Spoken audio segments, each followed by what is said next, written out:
అందరికీ నమస్తే, welcome to Q news. నేను రాజు, నేను మీ మధు. సో ఈరోజు తెలంగాణ సంబంధించి అట్లాగే ఆంధ్రప్రదేశ్ అట్లాగే దేశంలో ఉన్నటువంటి మొత్తం వార్తల గురించి అయితే తెలుసుకుందాం. ముందుగా తెలంగాణలో ఈరోజు అయితే గ్లోబల్ సమ్మిట్ అయితే జరగనుంది. 4th సిటీలో మనకు రంగారెడ్డి జిల్లా ముచ్చెర్ల ఆ ప్రాంతంలో 4th సిటీ అయితే నిర్మిస్తున్నారు. సో ఆ ప్రాంతంలో మనకి ఈరోజు గ్లోబల్ సమ్మిట్ అంటే ఈరోజు రేపు కూడా గ్లోబల్ సమ్మిట్ అయితే జరుగుతుంది. మరి దావోస్ తరహాలో దాన్ని పెద్ద ఎత్తున రాష్ట్ర ప్రభుత్వం దాన్ని విజయవంతంగా సక్సెస్ చేయాలని చూస్తుంది. దాంతో ఇంకా లక్షల కోట్ల పెట్టుబడులను అయితే ఎక్స్పెక్ట్ చేస్తున్నారు రాష్ట్ర ప్రభుత్వం. సో ఈ రోజు అయితే స్టార్ట్ అవుతుంది. నిన్న మొత్తం కూడా దాని పర్యవేక్షణలో సీఎం రేవంత్ రెడ్డి అట్లాగే రాష్ట్రానికి సంబంధించిన మొత్తం ప్రతినిధులు కానీ అక్కడ వెళ్ళి మొత్తం పర్యవేక్షించారు. సో ఈ రోజు నుంచి ఈ రోజు రేపు అయితే గ్లోబల్ సమ్మిట్ అయితే నిర్వహిస్తున్నారు. సో దీనికి సంబంధించిన పూర్తి అదనమాట. సో ఇక మనం వార్తాపత్రికల్లో వచ్చినటువంటి వార్తలు అయితే చూద్దాం ఒకసారి. ముందుగా వెలుగు దినపత్రికలో ఎలాంటి వార్తలు వచ్చాయి ఏంటి అని అయితే ఒకసారి అయితే గమనిద్దాం. సో ప్రధానంగా వెలుగు దినపత్రికలో ఈరోజు న్యూస్ అయితే ఇదే హైలైట్ అవుతా ఉంది. తెలంగాణకు గ్లోబల్ బ్రాండ్, అంతర్జాతీయ హంగులతో ఇయాల రేపు సమ్మిట్, ముస్తాబైన ఫ్యూచర్ సిటీ, రాష్ట్రానికి 1,00,000 కోట్లకు పైగా పెట్టుబడులు రాబట్టడమే లక్ష్యం అంట. సో మధ్యాహ్నం 1:30 గంటలకు ప్రారంభించనున్న గవర్నర్, అనంతరం సీఎం రేవంత్ సహా ప్రముఖుల ప్రసంగాలు, హాజరు కానున్న 44 దేశాల ప్రతినిధులు, దిగ్గజ కంపెనీల అధినేతలు. రేపు విజన్ డాక్యుమెంట్ ఆవిష్కరణ, ప్రత్యేక ఆకర్షణగా మూసి పునరుజ్జీవం స్టాల్, కొమ్ము కోయ ఒగ్గుడోలు పేరని శివతాండవం ప్రదర్శనలను నోరూరించనున్న హైదరాబాద్ బిర్యానీ, సర్వపిండి పచ్చిపులుసు, అతిథులకు కరీంనగర్ ఫిలిగ్రీ జ్ఞాపికలు, పోచంపల్లి ఇక్కత్ శాల్వలు అని చెప్పేసి కూడా మరి ఈ రోజైతే 1:30 గంటలకు గవర్నర్ చేతుల మీదుగా ఈ సమ్మిట్, గ్లోబల్ సమ్మిట్ ఏదైతే ఉందో సో దాన్ని అయితే ప్రారంభించనున్నారు. దాదాపు 44 దేశాలకు సంబంధించిన ప్రతినిధులు, సంస్థలు కూడా ఇక్కడ హాజరు కాబోతున్నారు. సో చాలా పెట్టుబడి. ఒక్కసారి గ్లోబల్ సమ్మిట్ గురించి కొంచెం డీప్గా మాట్లాడుకునే ప్రయత్నం చేద్దాం. గ్లోబల్ సమ్మిట్,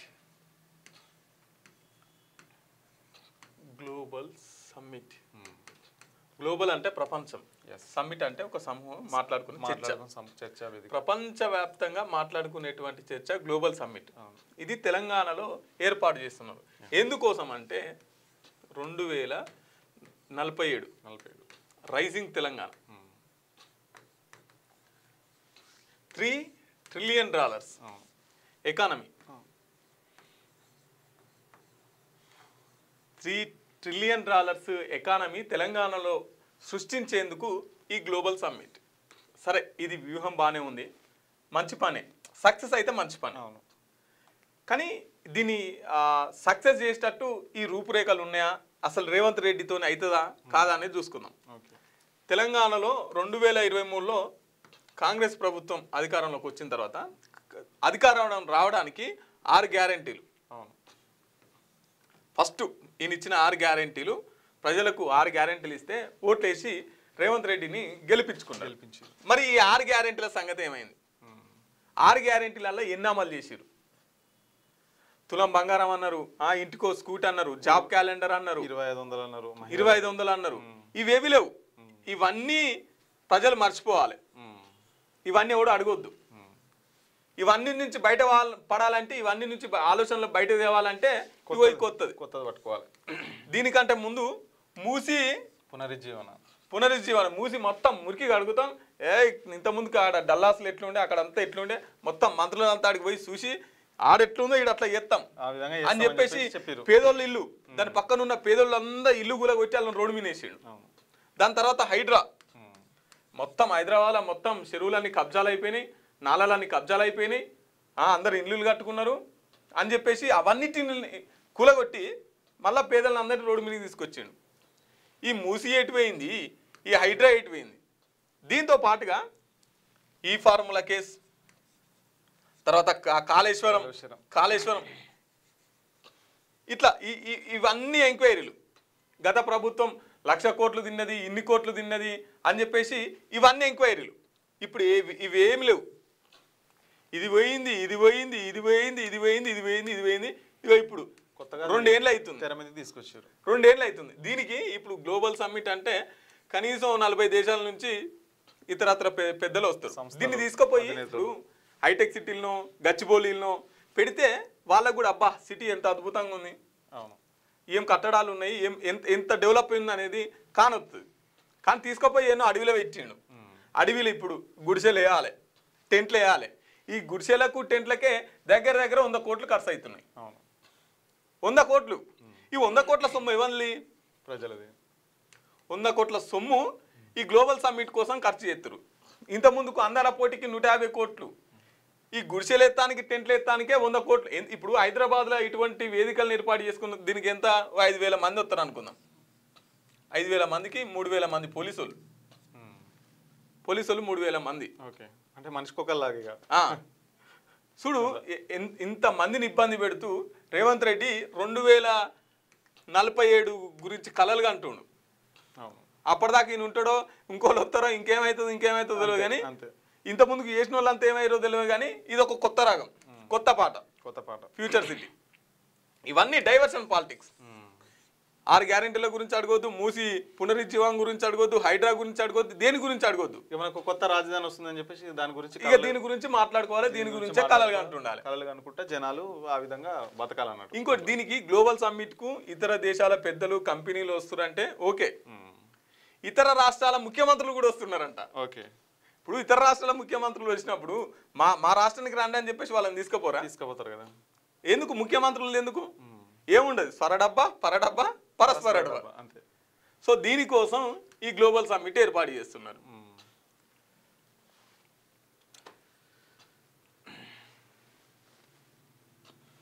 గోవా నైట్ క్లబ్లోని అగ్ని ప్రమాదం, 25 మంది మృతి. ప్రమాదానికి గల కారణాలపై భిన్నాభిప్రాయాలు. డ్యాన్స్ రూమ్లో మంటలాడుతున్న ఫైర్ సిబ్బంది. గ్యాస్ సిలిండర్ పేలినట్లు అనుమానం. డ్యాన్స్ రూమ్లో మంటలు చెలరేగాయంటున్న ప్రత్యక్ష సాక్షులు. తాటాకుల కారణంగా వేగంగా మంటల వ్యాప్తి. బయటకెళ్లేందుకు ప్రయత్నించిన ప్రేక్షకులు. ఇరుకైన ఎంట్రీ ఎగ్జిట్తో గందరగోళం. చనిపోయిన వాళ్ళలో 14 మంది క్లబ్ సిబ్బంది. సంతాపం ప్రకటించిన రాష్ట్ర ప్రధాని. సో నిన్న గోవాలో శనివారం అర్ధరాత్రి సిలిండర్ పేలి 23 మంది 23 చనిపోయారు. ప్రధానమంత్రి చనిపోయిన వాళ్ళకి 2 లక్షలు, క్షతగాత్రులకి 50,000 ప్రకటించిండు. అయితే దీంట్లో ఎందుకు ఇది సంఘటన జరిగిందంటే ఇలా ఫైర్ సేఫ్టీ లేదు. ఫైర్ సేఫ్టీ ఉంటే ఇంతమంది చనిపోయే అవకాశం లేదు. ఈ సిబ్బంది స్టాఫ్ వాళ్ళే 14 మంది చనిపోయారట. ఫైర్ సేఫ్టీ లేకుండా మరి ఎట్లా వీళ్ళు? ఇది క్లబ్ అండ్ రెస్టారెంట్, మరి పర్మిషన్ ఎవరు ఇచ్చి వీళ్ళకు ఫైర్ సేఫ్టీ లేకుండా? ఈ పోలీసు వ్యవస్థ ఏం చేస్తుంది అన్నట్టు, ఈ ప్రభుత్వ యంత్రాంగం ఏం చేస్తున్నట్టు ఇంతమందికి ప్రాణాలు బలిగొన్నదానికి ఇంతమంది కారకులయ్యారు. సో అవన్నీ కూడా వాళ్ళ కన్సర్న్లోనే జరుగుతుంటాయి. రైట్గా ఇప్పటి వరకు ఒక లెక్క, ఇకపై మరో లెక్క అంట. గ్లోబల్ సమ్మిట్ తెలంగాణ రూపురేఖలు మారుతాయి. సీఎం రేవంత్ రెడ్డి రాష్ట్ర ప్రగతికి, ఫ్యూచర్ సిటీకి వేగుచుక్క. 2047 నాటికి దేశ గ్రోత్ ఇంజన్గా తెలంగాణ మారుస్తామని వెల్లడి. ప్రజాపాలనకు 2 ఏళ్ళైన సందర్భంగా ప్రజలకైతే శుభాకాంక్షలు తెలియజేస్తున్నట. Already Telangana గ్లోబలే.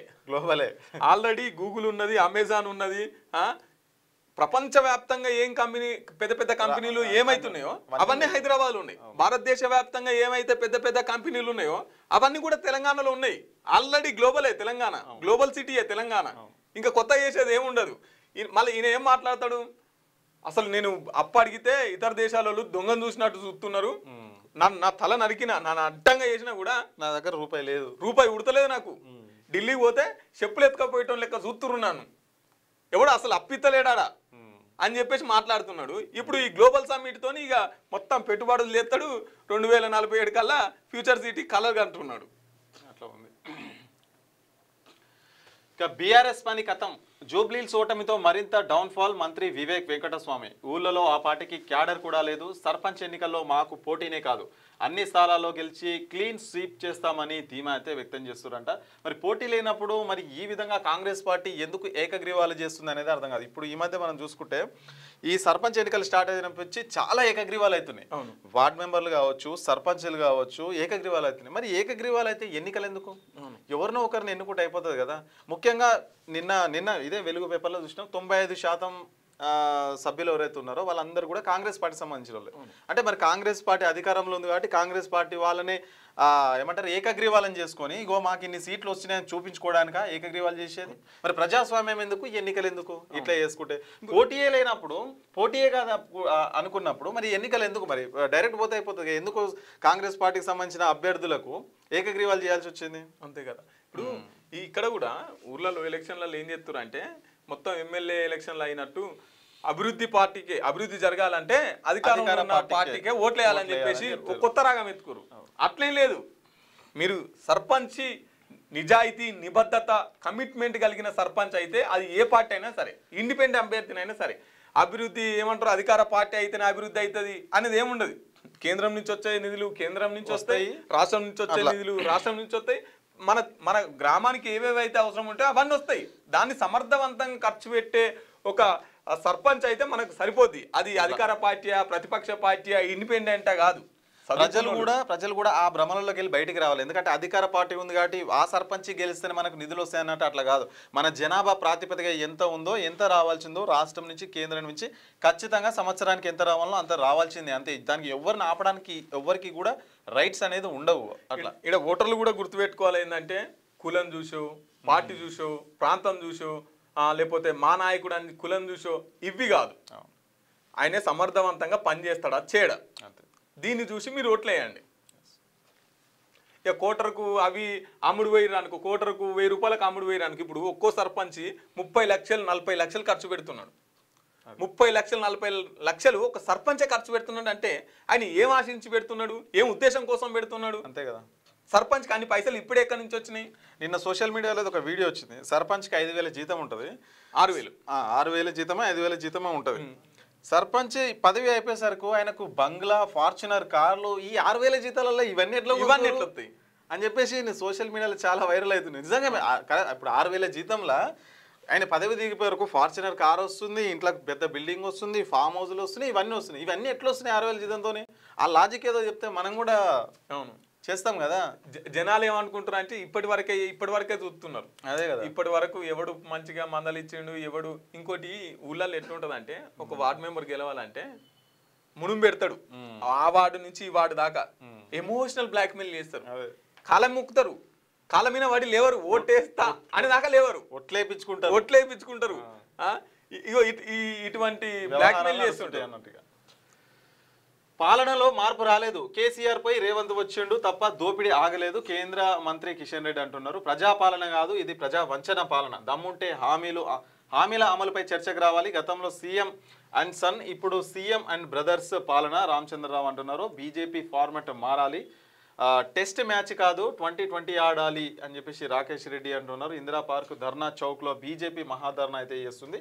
Chart sheet release అయితే చేసిరు. మరి దానికి సంబంధించి మరి కొందరు ఏదైతే పరిశ్రమలకు సంబంధించి మనకు ఏదైతే ఇది నడుస్తుందో దాని గురించి బీజేపీలో కూడా కొందరు వ్యతిరేకిస్తున్న పరిస్థితి అయితే మనకైతే కనిపిస్తుంది. మరి కేసీఆర్ పోయిండు, కాంగ్రెస్ ప్రభుత్వం వచ్చింది, ఎలాంటి మార్పు రాలేదని చెప్పేసి కూడా కేంద్ర మంత్రి కిషన్ రెడ్డి అయితే అంటున్నారు.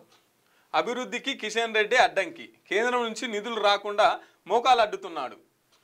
తెలంగాణలో బీజేపీకి ఛాన్స్ లేదు, ప్రజామోదంతోనే 2 ఏళ్ల పండుగ చేస్తున్నాం. కేసీఆర్ అప్పుల భారం లేకుంటే మరిన్ని స్కీములు తెచ్చేవాళ్ళమని వెల్లడి. రాష్ట్ర అభివృద్ధికి కేంద్ర మంత్రి కిషన్ రెడ్డి ప్రధాన అడ్డంకి అని, తెలంగాణకు కేంద్రం నుంచి నిధులు రాకుండా అడ్డుపడుతున్నారని పీసీసీ చీఫ్ మహేష్ కుమార్ గౌడ్ ఆరోపించారు. మెట్రో లైన్ విస్తరణ, మూసీ ప్రక్షాళన, హైదరాబాద్ 4th సిటీ నిర్మాణానికి ఫండ్స్ రాకుండా కిషన్ రెడ్డి మోకాలు అడ్డుతున్నారని మండిపడ్డారు. ఆదివారం నిజామాబాద్ నగరానికి వచ్చిన మహేష్ కుమార్ గౌడ్ మీడియాతో మాట్లాడారు. కేంద్ర మంత్రి కిషన్ రెడ్డికి తెలంగాణపై ప్రేమ ధ్యాస లేదని, అందుకే ఎంపీగా ఆయన ప్రాతినిధ్యం వహిస్తున్న పార్లమెంట్ సెగ్మెంట్ పరిధిలో జూబ్లీహిల్స్ బైపోల్లోని బీజేపీ కనీసం డిపాజిట్కు రాలేదని ఎద్దేవా చేశారు. తెలంగాణలో బీజేపీకి ఛాన్సే లేదని, జూబ్లీహిల్స్ ఫలితాలే అందుకు నిదర్శనమని తెలిపారు. మరి కేంద్రం నుంచి రావాల్సిన తెలంగాణకు నిధులు రావాల్సినవి ఆపుతున్నారు అంటున్నారు. మరి తెలంగాణ నుంచి ప్రజలకు రావాల్సిన నిధులు ఎవరు ఆపుతున్నారు? కాంగ్రెస్ ప్రభుత్వం ఇచ్చిన హామీలను పూర్తి స్థాయిలో అమలు చేయకుండా ఎవరు ఆపుతున్నారు? ఎవరు లేరు కదా. ఇక ఉప సర్పంచ్ పదవికి full demand, joint check power ఉండడమే దానికి కారణం. సర్పంచ్ పోస్టుకు కోటా కలిసిరాని ఉన్న చోట ఉప సర్పంచ్ కోసం ప్రయత్నాలు. వార్డు మెంబర్గా బరిలో నిలిచి ఎలాగైనా పదవి దక్కించుకోవాలనే ప్లాన్లు. ఏకగ్రీవమైన వార్డు సభ్యులకు ముందస్తుగా నగదు ఆఫర్లంట. మేజర్ గ్రామ పంచాయతీలోనూ 10 లక్షల వరకు ఖర్చు. ఎస్సీ ఎస్టీ రిజర్వ్ గ్రామాల్లో ప్యానెల్ పాలిటిక్స్. జనరల్ సీట్లలోనూ ఇదే పరిస్థితి. అయితే సర్పంచ్ గిరి లేదంటే ఉప సర్పంచ్ గిరి అంట. సో ఇది కూడా బాగా నడుస్తుంది ఊర్లల్లో. ఎందుకంటే దీనికి ప్రధాన కారణం ఏంటంటే చెక్ పవర్ ఉండడం. సర్పంచ్కు ఉప సర్పంచ్ కలిపి చెక్ పవర్ ఉండడం. సో ఇద్దరు సంతకాలు ఉంటేనే పైనుంచి వచ్చే ఏవైనా కానీ అలా పెద్ద మనం మాట్లాడుకోవాల్సింది ఏముండదు. సింపుల్గా ఇప్పుడు సర్పంచ్ రెడ్డి అయిన ఉన్నాడు అనుకో, రెడ్డి ఉప సర్పంచ్ ఎవరు ఉంటారు? ఆటోమేటిక్గా ఎస్సీలన్నీ ఉంటారు, పీసీలన్నీ ఉంటారు, బీసీలన్నీ ఉంటారు. ఇప్పుడు ఎక్కువ ఎస్సీలకు సర్పంచ్ అవకాశాలు ఎక్కువ వచ్చినాయి. సో ఆటోమేటిక్గా రెడ్డి కనీసం ఉప సర్పంచ్ పదవినన్నా దక్కించుకోవాలని చెప్పేసి రెడ్డి వాళ్ళు ఎక్కడ ఇప్పుడు సర్పంచ్ల కంటే ఒక్కొక్క దాన సర్పంచ్ని వార్డు మెంబర్లే గెలిపిస్తున్నారు. రెడ్డి వార్డు మెంబర్లు సర్పంచ్కి పైసలు పెట్టి వార్డు మెంబర్లుగా ఉండి రెడ్డిలు ఈ ఎస్సీ వాళ్ళని సర్పంచ్లుగా గెలిపిస్తున్నారు. ఎందుకంటే వాళ్ళని గెలిపిస్తే ఉప సర్పంచ్ పదవి మనకే ఉంటది, కానీ సర్పంచ్ని డామినేట్ చేసి మనం పనులు చేయొచ్చు, అన్ని చేయొచ్చు. అధికారము ఆ బలగం అంతా వాళ్ళ దగ్గర ఉంటది కాబట్టి సో ఆటోమేటిక్గా ఈ ఉప సర్పంచ్ పదం అనేది ఆల్రెడీ డిక్లేర్ అయిపోయి ఉంటుంది, అన్ని ఊళ్ళల్లో డిక్లేర్ అయ్యి. జనరల్ స్థానాలలో వీళ్ళు ఈ అగ్ర కులాలు ఎవరైతే ఉంటారో వాళ్ళు జనరల్గా ఉంటారు. ఒకవేళ రిజర్వ్ వచ్చింది అనుకో, రిజర్వ్ వస్తే నామమాత్రంగా వీళ్ళు క్యాండిడేట్లు ఉంటారు, ఉప సర్పంచ్ వీళ్ళు తీసుకొని ఇక పార్టీ వ్యవహారాలు ఆ కథా కార్ఖాన అంతా ఇక వీళ్ళంతా ఇక చేస్తుంటారు అన్నట్టు. ఇట్లా ఇక రెండో విడతలో 415 సర్పంచ్ల ఏకగ్రీవం 8,304 వార్డు స్థానాలు కూడా తేలిన రెండో విడత నామినేషన్ల లెక్క 3,911 సర్పంచ్ స్థానాలకు. సో మొత్తం ఈ వార్డులకు కూడా మొత్తం 78,158 మంది అయితే పోటీలో ఉన్నారంటే. కామారెడ్డి జిల్లాలో అత్యధికంగా 44 సర్పంచ్, 776 వార్డు మెంబర్స్ ఏకగ్రీవం, 14న పోలింగ్ అంట రెండవ దశకు సంబంధించి. ఇప్పుడు మొత్తం కూడా ఈ ఏకగ్రీవం అన్న చిన్న ముచ్చట మాట్లాడుకుందాం మనం. ఇప్పుడు ఈ ఏకగ్రీవాలు ఎట్లయితున్నాయంటే ఏమంటారు, వేలం పాట ఇస్తున్నారు. ఊరోళ్ళంతా అందరిని ఒప్పించి వేలం పాట ఇస్తున్నారు.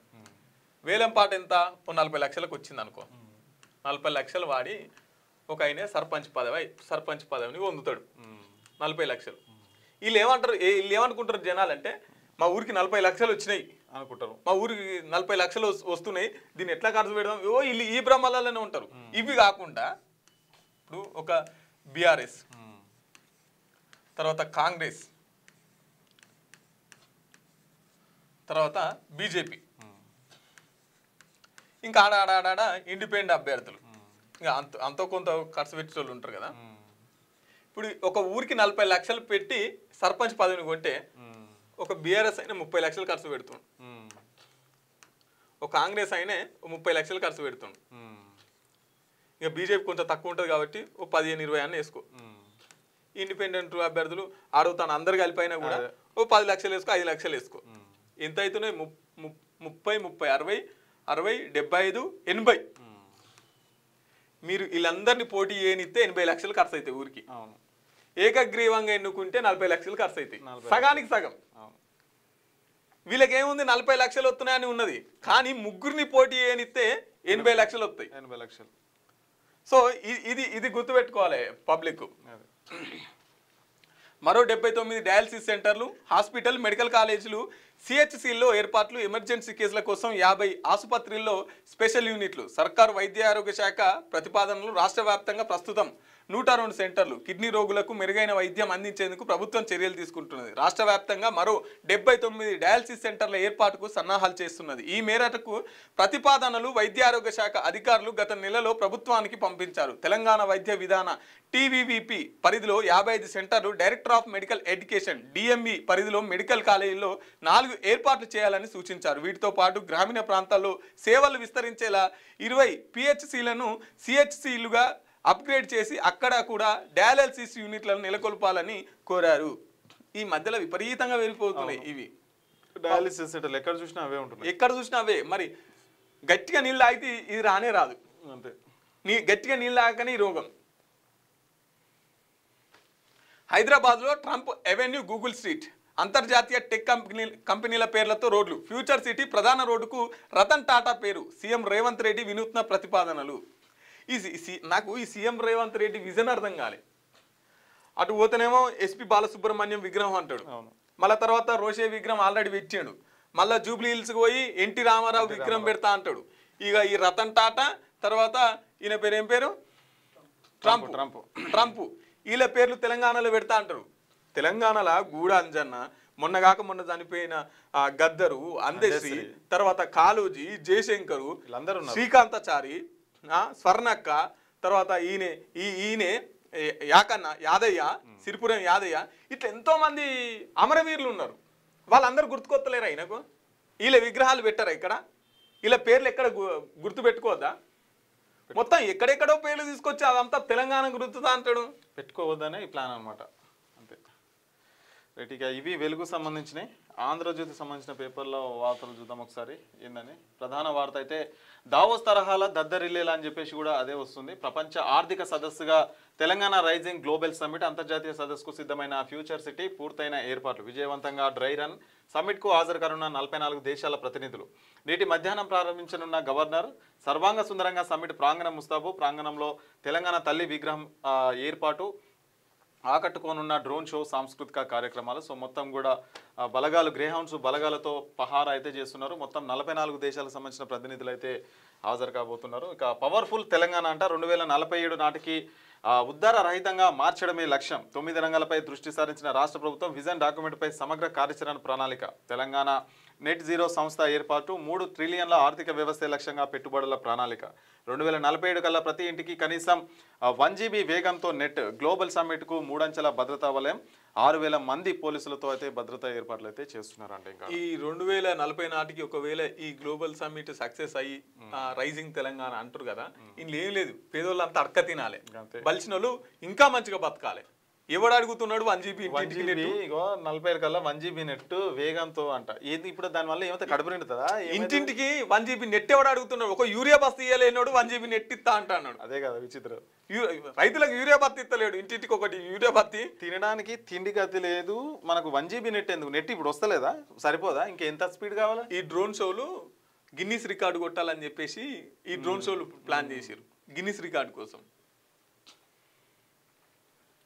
గెలుపు కోసం కలిసిపోదాం. పంచాయతీ పోరులో ఆసక్తికర పొత్తులు, వింత అవగాహనలు. అత్యధిక స్థానాల్లో బీఆర్ఎస్ బీజేపీ నేతల పట్టు.